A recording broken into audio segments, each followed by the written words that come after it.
So that is his intro, give or take a few little different things here and there. But what's cool is that even though the song starts in F major, his first little chord, I say little, it's actually quite spread, is an F minor major 7 chord. It's a pretty neat voicing of it. He starts with a pinky on the F, and then your minor third, there's your A flat, and that's going to be on the 6th fret. And then you stack another minor third on that. That's your B or C flat if you're talking about the chord tones. So you've got this kind of look to it. And then if you can reach, use your middle finger to grab that E to give it the major 7. That's quite a stretch. Another way you could possibly do it is just play it in the open position, like that. Slightly different sound, a little more open. But you have F, A flat, B, and E. So you got this version if you want, or that version. How does one write a progression around a melody? I can write melodies, but finding the right triad or voicing. Yeah, I'll talk about that here in a few minutes. Let me go through this first, and I'll definitely break that down for you. So we've got C, A, F minor major 7. Then we're climbing up to a C minor 9 chord here. So the way he voices it, flat across, you have a C minor 7 on the 8th fret. Grab your thumb, get the bass note in there, and use a pinky. I can't use my third finger, it's not always accurate, to get that 9. And that's resolving, so it's a 2 minor to a 5. We have this F7 flat 9. So it's a really nice resolution. You're dropping this to this A, E flat, G flat. So you've got, that goes right into B flat major 7. So you've got C minor, F7 flat 9, B flat major. Now, the next kind of progression is a B minor and a B minor 6. But what he does to bridge that is he plays a B flat major and then he just kind of plays up the arpeggio. So you could do a lick like,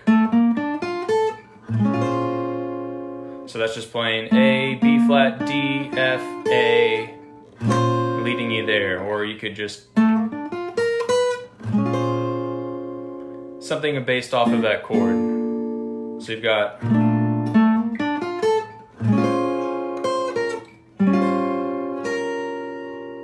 now the reason I don't call that an E flat chord is because we're going back to F. And if you think about it, the B flat is the 4 of F.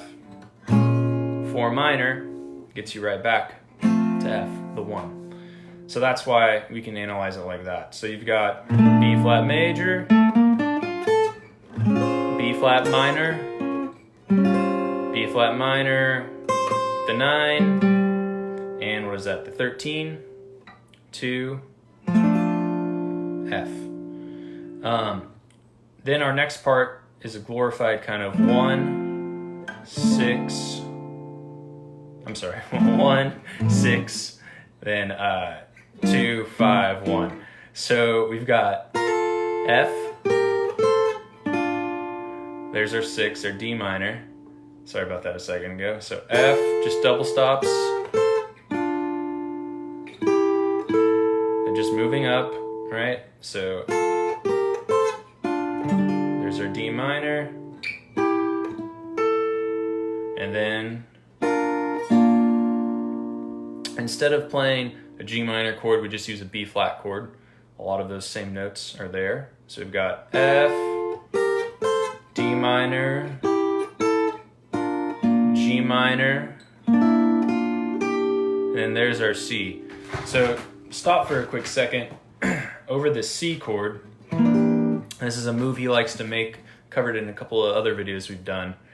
This is a C7, right? So you have the B flat, the D, and the E, or the flat 7, 9, and 1. You can think of it out of your shape right here, right? Your C chord.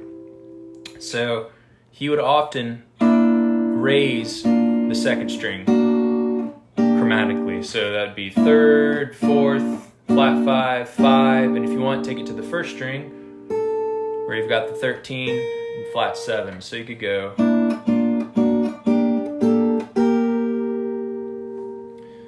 All right, so that whole little progression, the 1, 6, 2, 5 turnaround, is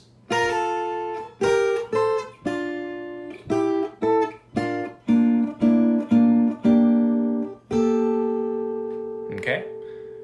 And then we just do a really quick 3, 6, 2, 5, back to 1. Again, these are just kind of common turnarounds in swing era, as well as bebop. So our 3 is A minor. So we voice A minor like this. We've got A, E, G, C. Then we're going to go up to a D. That's our 6. He plays an altered D, where you have the sharp 9, flat 13, 3rd, flat 7. So that's our D right there.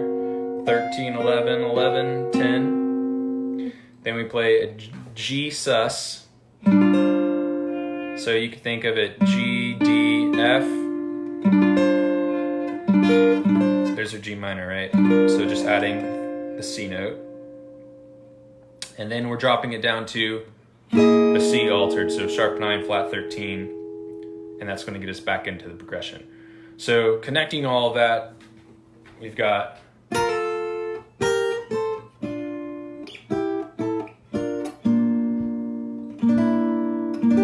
here's a 3, 6, 2, 5. Then he does. So this is kind of weird. He plays a B minor 11 and then an E7. Now, I can't give you the exact theory behind all of that, but I found that a common occurrence is if you want to get back to the 1, you can take the dominant 7 chord, right, of your major 7 of the 1. So just basically said more simply, take your F, move it down a half step, and make it a dominant 7 chord of some kind, and that will lead you back to 1. So what he does is just sets up a 2-5 to that. So instead of just playing an E to F, he sets up the 5 that precede, or the 2 that precedes. So B minor, E. Right? So hear that resolution. So from the turnaround, we've got 3, 6, 2, 5, and then back to F. Now we're just going to cycle through that whole entire progression again. Some of it, well, most of it is the same. There's a few little things right off the start that are different. So he goes.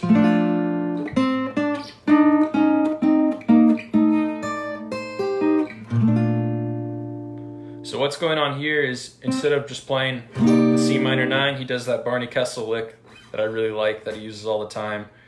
This is your C minor, find your minor 3rd, and find your 9, play them at the same time. You get some dissonance. And we just move down chromatically, or you can move up chromatically. So he just goes, which resolves right into that F7 flat 9, which is really cool. So we've got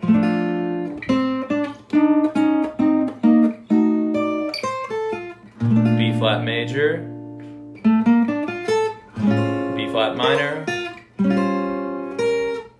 same thing again.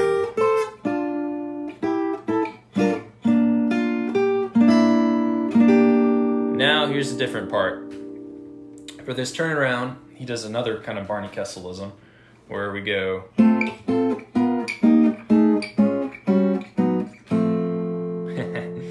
So what's going on here is we're playing F, and then we're dropping to what looks like a D flat 13 chord shape.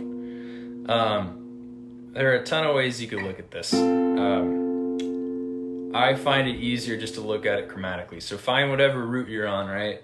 So we're in the key of F, then drop that F power chord, or that kind of power chord voicing, right? Or triad, down to that 13 7th type chord, right? And then move it down a half step. Do the same thing, down a half step, same thing, down a half step, and then you're back to. There's a lot of stuff going on there, but for now, just think of it like that.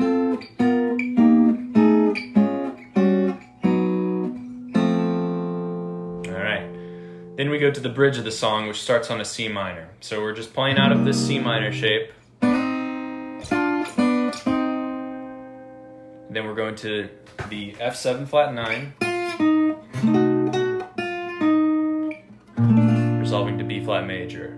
And that right there, that little lick he does, something like that. You're just extending this B flat here. So you've got B flat, D, A, B flat, F, A, D. And then coming down and playing the 4th of it. So that's B flat, F, C, G. So we got. So you could go something like.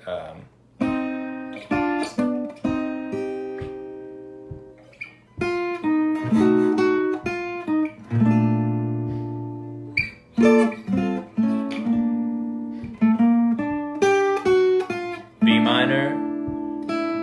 E7. So we're just doing that voicing again that he likes to use, that B minor 11 to an E7. And then we're playing an A minor and D7. That's what the rest of the band's playing. In this recording, he plays a G6. I look at it as a G6.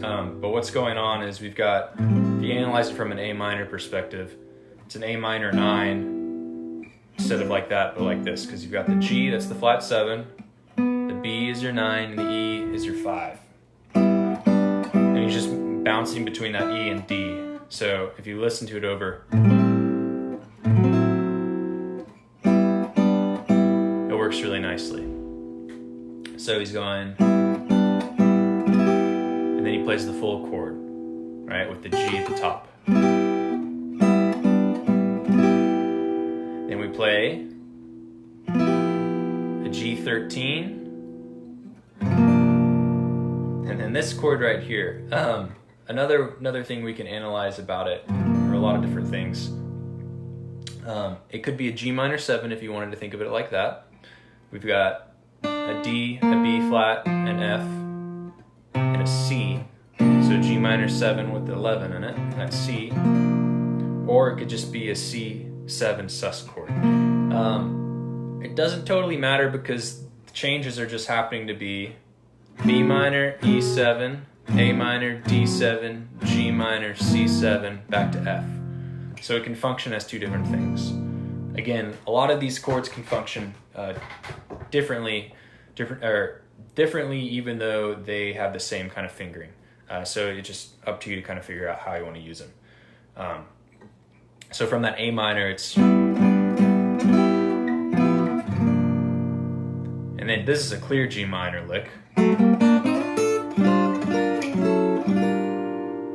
So what's happening here, we're just approaching this G minor chord, a half step and double stops, playing the upper part of it, 1, dun, dun, dun, then moving up to D and F, kind of out of this D minor chord. Again, just extensions of G, so, and then a G minor 11 right here. We have G, D, F, C, then dropping the C to a B flat, chromatic.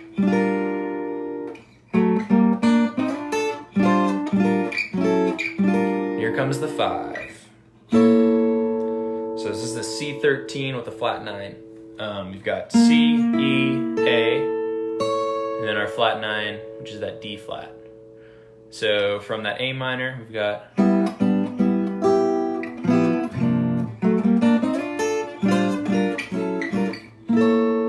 then G minor, C7, F. So what's going on here is we have the G minor 11, it's our 2, we're going back to F, and then a C7, 9 with the 13. So there's your flat 7, there's your 9, there's your 3rd, there's your 13. So 2, 5, back to this F6 chord. All right, so that whole bridge, I'm gonna play real quick here. So we've got, here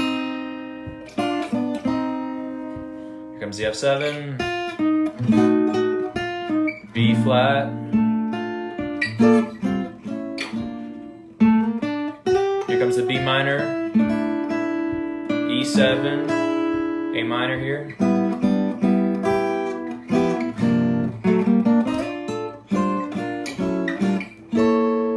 then 2, 5, 1. So what's happening now is we're just playing up this F major triad. So just come up like that, then hit the 7 and 9. There's your E and your G, and coming back down to hit the 6 and 1.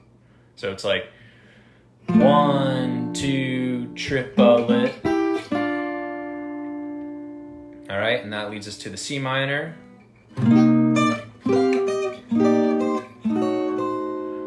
This is a cool lick he does. He plays a C minor 9, grabs up on the 9, so strum, pick, and then C minor 11, then regular C minor, so we're dropping the F down to the E flat, then C minor 9, down to the regular C, and then we've got this F7, right, the flat 9, and we're dropping the flat 13 down to a 5. So you get some cool voice leading with this. It's essentially going,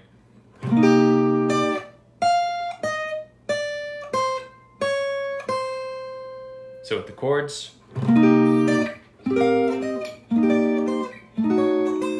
that resolves us to B flat, and that move there, we're just playing the major 7 on top, and then the 6 on the 2nd string on top there. So it's, or sorry, 1, then B minor, you can go up to the minor 11,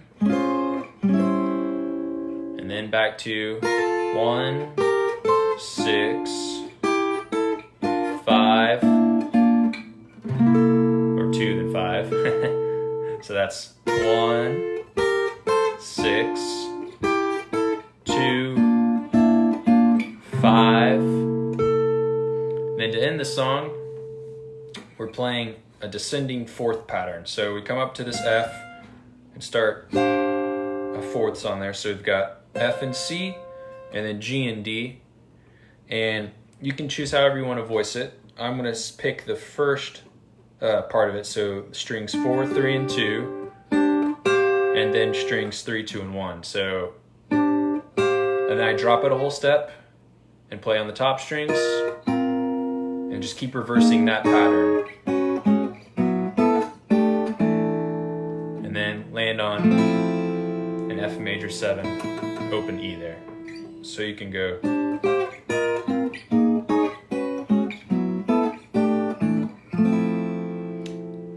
I believe on the record he goes.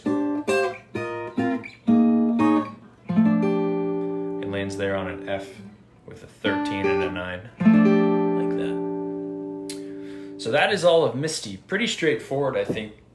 Not too many complex things going on.